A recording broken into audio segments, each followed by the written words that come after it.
ನಮಸ್ಕಾರ. ನೀವು ನೋಡ್ತಾ ಇದ್ದೀರಾ ಶ್ರೀ ಮಾರಿಕಾಂಬಾ ಡಿಜಿಟಲ್ ಟಿವಿ. ನಾನು ಶ್ವೇತಾ ಶೀಟ್. ಸಿರ್ಸಿ ತಾಲೂಕಿನ ಮತ್ತಿಗಾರ ಗ್ರಾಮದ ಹೆಬ್ಬಲಸು ಹೊಳೆಗೆ ಅಡ್ಡಲಾಗಿ ನಿರ್ಮಿಸಲಾಗುತ್ತಿರುವ ಬಾಂದರು ಸಹಿತ ಸೇತುವೆ ನಿರ್ಮಾಣ ಯಾವುದೇ ಕಾರಣಕ್ಕೂ ಕೈಬಿಡಬಾರದು. ನೆಗ್ಗು ಹಾಗೂ ಜಾನ್ಮನೆ ಗ್ರಾಮ ಪಂಚಾಯಿತಿ ವ್ಯಾಪ್ತಿಯ ಜನರಿಗೆ ಸಂಪರ್ಕ ರಸ್ತೆ ಆಗುವ ಈ ಕಾಮಗಾರಿಗೆ ಕೆಲವೇ ಜನ ವಿರೋಧಿಸಿದ್ದು, ಅದನ್ನು ಪರಿಗಣನೆಗೆ ತೆಗೆದುಕೊಳ್ಳದೆ ಕಾಮಗಾರಿ ಮುಂದುವರಿಸಬೇಕು ಎಂದು ಸುಮಾರು 50ಕ್ಕೂ ಅಧಿಕ ಜನರು ಸೇರಿ ಆಗ್ರಹಿಸಿದರು. ಸಣ್ಣ ನೀರಾವರಿ ಮತ್ತು ಅಂತರ್ಜಲ ಅಭಿವೃದ್ಧಿ ಇಲಾಖೆಯಿಂದ 2021-22ನೇ ಸಾಲಿನಲ್ಲಿ 2 ಕೋಟಿ ರೂಪಾಯಿ ಮಂಜೂರಿಯಾಗಿತ್ತು.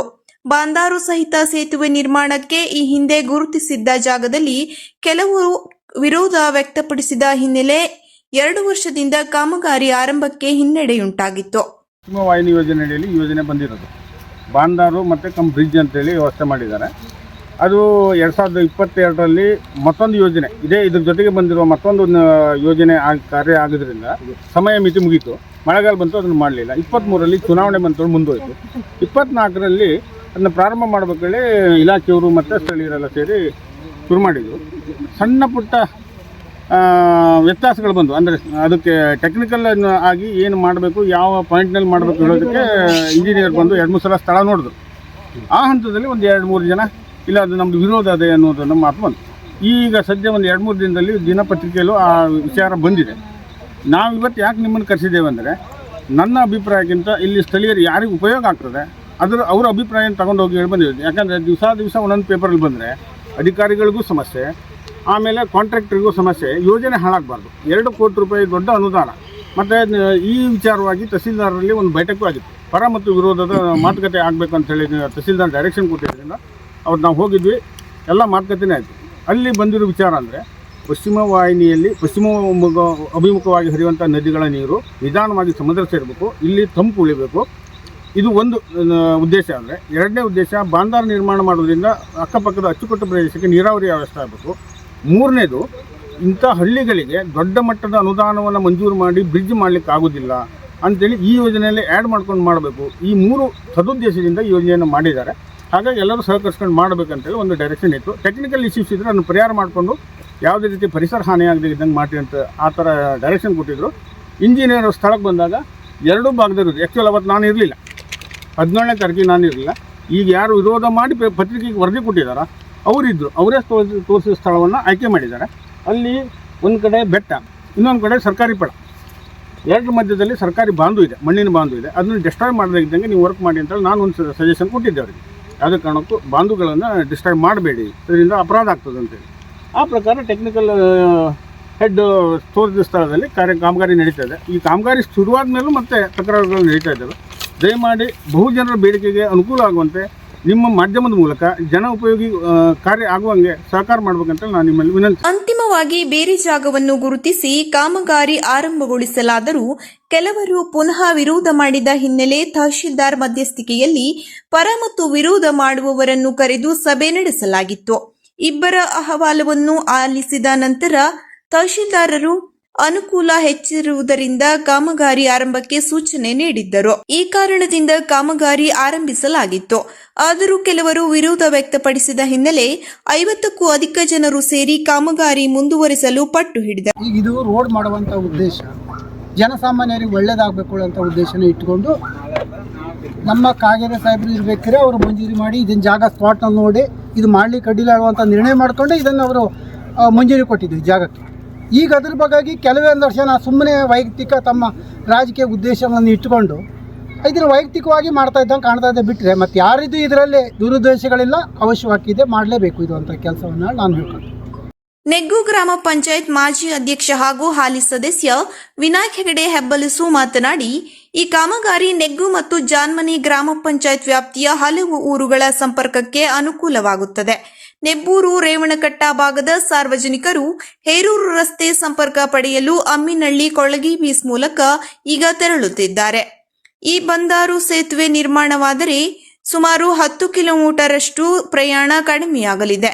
ಅಲ್ಲದೆ ಇಲ್ಲಿಯ ಕೃಷಿ ಭೂಮಿಗಳಿಗೆ ನೀರಾವರಿ ಸೌಲಭ್ಯ ದೊರೆಯಲಿದೆ. 2021-22ರಲ್ಲಿ 2 ಕೋಟಿ ರೂಪಾಯಿನಲ್ಲಿ ನಿರ್ಮಿಸಲಾಗುತ್ತಿರುವ ಈ ಕಾಮಗಾರಿ ನಿರ್ಮಾಣದಿಂದ ಯಾವುದೇ ತೊಂದರೆ ಆಗುವುದಿಲ್ಲ. ಕೃಷಿ ಭೂಮಿಗೂ ಸಮಸ್ಯೆಯಾಗುವುದಿಲ್ಲ. ನೆಬ್ಬೂರು ಭಾಗದ ವಿದ್ಯಾರ್ಥಿಗಳಿಗೂ ಕೊಳಗಿ ಬೀಸ್ ಕಾಲೇಜ್ ತಟ್ಟಿಕೈ ಪ್ರೌಢಶಾಲೆ ಸಹ ಈ ಮಾರ್ಗದಲ್ಲಿ ತೆರಳಲಿದರೆ ಸನಿಹವಾಗುತ್ತದೆ ಎಂದರು. ಹೋಗ್ಬೋದು. ಅದ್ರಲ್ಲಿ ಯಾರು ಕೊಳಗೆ ಬೀಸಿ ಹೋಗಿ ಕೊಳಗೆ ಬೀಸಿಂದ ಸೀದಾ ಅಮ್ಮೇನಹಳ್ಳಿ ಮ್ಯಾಲಿಂದ ಹೆಗ್ಗಣ್ಣಿಗೆ ಹೋಗಬೇಕು. ನೀವೇ ಯೋಚನೆ ಮಾಡಿ. ಹಾಗಾಗಿ ಸಾರ್ವಜನಿಕರಿಗೆ ಅನುಕೂಲ ಆಗಿ ಹೇಳುವಂಥ ಒಂದು ಉದ್ದೇಶಕ್ಕಾಗಿ ಇದನ್ನು ನಾವು ಸ್ವಲ್ಪ ಸಪೋರ್ಟ್ ಮಾಡಿ ಇಲ್ಲೇ ಆಗಲಿ ಇಲ್ಲೇ ಮಾಡುವ, ಬೇರೆ ಬೇಡ ಅಂತದ್ದನ್ನು ನಮ್ಮ MLA ತಿಳಿಸಿ ಅವರು ಅದನ್ನು ಒಪ್ಪಿಕೊಂಡ್ರು. ಅಡ್ಡಿಲ್ಲ ಮಾಡುವ ನಾ ಪ್ರಯತ್ನ ಮಾಡಿಕೊಡ್ತೇನೆ ಅಂತ ಹೇಳಿದ್ದಾರೆ.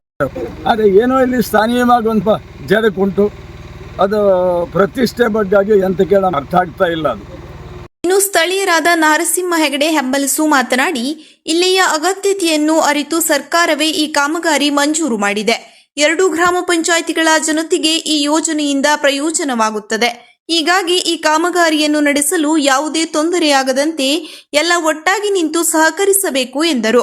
ನ್ಯಾಯವಾದಿ ಶ್ರೀಪಾದ್ ನಾಯ್ಕ್ ಮಾತನಾಡಿ, ಬಾಂದಾರು ಸಹಿತ ಸೇತುವೆ ಕಾಮಗಾರಿಯಿಂದ ಪ್ರಯೋಜನವೇ ಜಾಸ್ತಿ ಇರುವಾಗ ವಿರೋಧ ವ್ಯಕ್ತಪಡಿಸುವುದು ಸೂಕ್ತವಲ್ಲ. ಈ ಹಿಂದೆ ತಹಶೀಲ್ದಾರ್ ಸಮ್ಮುಖದಲ್ಲಿ ಸಭೆ ಸಹ ನಡೆದಿದ್ದು, ಪಶ್ಚಿಮ ವಾಹಿನಿ ನದಿಗಳ ಪ್ರಯೋಜನವನ್ನು ಕೃಷಿಕರಿಗೆ ಸಿಗುವಂತೆ ಮಾಡಬೇಕು ಎಂಬ ಬಗ್ಗೆ ಅವರು ಸೂಚನೆ ನೀಡಿದ್ದರು. ಬಾಂದಾರು ನಿರ್ಮಾಣದಿಂದ ಕೃಷಿಕರಿಗೆ ಪ್ರಯೋಜನವಾಗುವ ಜೊತೆಗೆ ಭೂಮಿಯಲ್ಲಿಯೂ ನೀರು ಇಂಗಬೇಕು ಎಂಬ ಉದ್ದೇಶದಿಂದ ಈ ಕಾಮಗಾರಿ ನಡೆಸಲಾಗುತ್ತಿದೆ. ಈ ಸಂದರ್ಭದಲ್ಲಿ ಕೆಲವರು ಗೊಂದಲ ಮೂಡಿಸಿ ಕಾಮಗಾರಿಗೆ ತೊಡಕು ಉಂಟು ಮಾಡುವುದು ಸರಿಯಲ್ಲ. ನೆಮ್ಮದಿ ಕೇಂದ್ರ ಇದೆ, ರೈತ ಕೇಂದ್ರ ಇದೆ, ಮತ್ತು ಹೈಸ್ಕೂಲ್ ಇದೆ, ಡೇರಿ ಇದೆ, ಮತ್ತು ತಹಸೀಲ್ದಾರ್ ಕಚೇರಿ ಇದೆ. ಪ್ರತಿಯೊಂದು ನಮಗಲ್ಲಿ ಹೋಗಬೇಕಾಗ್ತದೆ. ಅದು ನಾವು ಹೆಂಗೆ ಹೋಗೋದು? ಹಂಗೆ ಹೋಗ್ಲಿಕ್ಕೆ ಕೊಡ್ತೇವೆ ನೀವು ಹೇಳ್ಬೋದು, ಅದು ಹಂಗೆ ಹೋಗ್ಲಿಕ್ಕೆ ಆಗೋದಿಲ್ಲ. ನಮಗಿಲ್ಲಿ ಆಗಲೇಬೇಕು. ಈ ಕೆಲವು ಜನ ಮಾಡೋರು ಯಾಕೋ ಬೇರೆ ಕಾರಣದಿಂದ ಏನೋ ಅದು ನಮಗೆ ಗೊತ್ತಿಲ್ಲ ಮಾಡ್ತಾ ಇದ್ದಾರೆ. ಇದು ಆಗೋದು ಅತಿ ಅವಶ್ಯ. ರಸ್ತೆಯಿಂದ ಹೆಗ್ಗರಣಿ ರಸ್ತೆಗೆ ನೇರವಾಗಿ ಕನೆಕ್ಟ್ ಆಗುವಂಥ ಪ್ರಾಜೆಕ್ಟ್ ಇದು. 2022ರಲ್ಲಿ ಇದು ಮಂಜೂರಿ ಆಗಿದ್ದು, ಈಗ ಅದ್ರ ಕಾಮಗಾರಿ ನಡೀತಾ ಇದೆ. ಇದರಿಂದ ಅನೇಕ ನಮ್ಮ ಗ್ರಾಮೀಣ ಭಾಗದ ಜನರಿಗೆ ರೇವಣಕಟ್ಟ ಹೋಗಬೇಕು, ಹಾಸ್ಪಿಟ್ಲ್ ಹೋಗಬೇಕು, ಅಥವಾ ಅಕ್ಕಿ ಮಿಲ್ ಇದೆ, ಬ್ಯಾಂಕ್ ಇದೆ, ಎಲ್ಲ ಈ ಕಡೆಯವರಿಗೆ ಈ ಕಡೆ ಬರೋಕ್ಕೂ ತುಂಬ ಅನುಕೂಲ ಇದೆ. ಈ ನೆಬ್ಬೂರು ಸೈಡ್ ಅವರಿಗೆ ಕೊಳಗೆ ಬೀಸ್ ಕಾಲೇಜಿಗೆ ಬರಬೇಕು, ಇದಕ್ಕೆ ಹೈಸ್ಕೂಲಿಗೆ ಹೋಗಬೇಕು, ಎಲ್ಲದಕ್ಕೂ ಇದು ಅತ್ಯಂತ ಉಪಯುಕ್ತ ಇದೆ. ಆದ್ದರಿಂದ ನಾವು ಈ ಕಾಮಗಾರಿಯನ್ನು ಬೇಕು ಅಂತ ಇಷ್ಟು ಜನರ ಸಮ್ಮುಖದಲ್ಲಿ ಗಟ್ಟಿಯಾಗಿ ನಾವು ಹೇಳ್ತೇವೆ. ಇದು ಆಗಲೇಬೇಕಾದಂಥದ್ದು, ಜನರಿಗೆ ಉಪಯೋಗ ಇದೆ 100ಕ್ಕೆ 100. ಅನಗತ್ಯ ಗೊಂದಲ ಮೂಡಿಸಿದರೆ ಸಾರ್ವಜನಿಕರಿಗೂ ತಪ್ಪು ಮಾಹಿತಿ ನೀಡಿದಂತಾಗುತ್ತದೆ, ಗುತ್ತಿಗೆದಾರರು ಅಧಿಕಾರಿಗಳಿಗೂ ಗೊಂದಲ ಮೂಡಿಸಿದಂತಾಗುತ್ತದೆ ಎಂದರು. ಇನ್ನು ಶ್ರೀಪಾದ್ ಹೆಗಡೆ ನೇರ್ಲದ್ದ, ದಿವಾಕರ್ ಹೆಗಡೆ, ಲಕ್ಷ್ಮೀ ನಾಯ್ಕ್, VM ಹೆಗಡೆ ಹಣಗಾರ್, ರೇಖಾ ಪಟ್ಗಾರ್, ದಿನೇಶ್ ಅಗಲಕ್ಕೇರಿಕರ್, ರಾಮಚಂದ್ರ ಗೌಡ, ಶರಾವತಿ ಗೌಡ, ಸುಬ್ರಹ್ಮಣ್ಯ ಹೆಗಡೆ ಮತ್ತಿತರರು ಹಾಜರಿದ್ದರು. ಕಾಲ್ಸಂಕ ಸೇತುವೆ ಇದಾದ್ರೆ ಮಾತ್ರ ಈ ದೇಶದ ಅಂದರೆ ಅಭಿವೃದ್ಧಿ ಗ್ರಾಮೀಣ ಭಾಗದಿಂದ ಆಗಬೇಕು ಹೊರತು ಬೇರೆ ಸಿಟಿಲಿ ಅಲ್ಲಿ ಆದರೆ ಅದು ಸರಿಯಲ್ಲ. ಹಾಗಾಗಿ ಇದರಿಂದ ಅಲ್ಲಿ 2ಗಳು ಆದಾಗೂ ಯಾರು ನಾವು ತಕರಾರಿ ಆಗಿದೆ ಎಲ್ಲ ಆಗಿದೆ, ಆದರೂ ಆಗಿದೆ. ಅದು 2 ಕೋಟಿ ರೂಪಾಯಿ ಇದೆ. 2 ನೀವು ನೀರಾವರಿಗೆ ಏನು ಕೇಳ್ತೀರಿ, ಅದು ಕೇಳ್ತೀರಿ, ಅದು 2 ಇಲ್ಲದೊಂದಾಗಿದೆ. ಇಲ್ಲಿ ಹೆಚ್ಚು ಜನಸಂಪರ್ಕಕ್ಕೆ ಜನರಿಗೆ ಅನುಕೂಲವಂಥ ಪ್ರಾಜೆಕ್ಟ್ ಇದು. ಹಾಗಾಗಿ ಇಲ್ಲೇನಿದೆ ಕೇಳಿದ್ರೆ ನೋಡ್ರಿ, ಆ ಕಡೆ ಇಲ್ಲೇ ಕೊಲದಲ್ಲಿ 15 ಮನೆಗಳಿದ್ದಾವೆ. ಇರೋರು ಬಡ ಮಧ್ಯಮ ವರ್ಗದವರು ಎಲ್ಲ ಕೂಲಿಕಾರರು ಅದು ಇದು ಅಲ್ಲಿ ಹೋಗೋರು.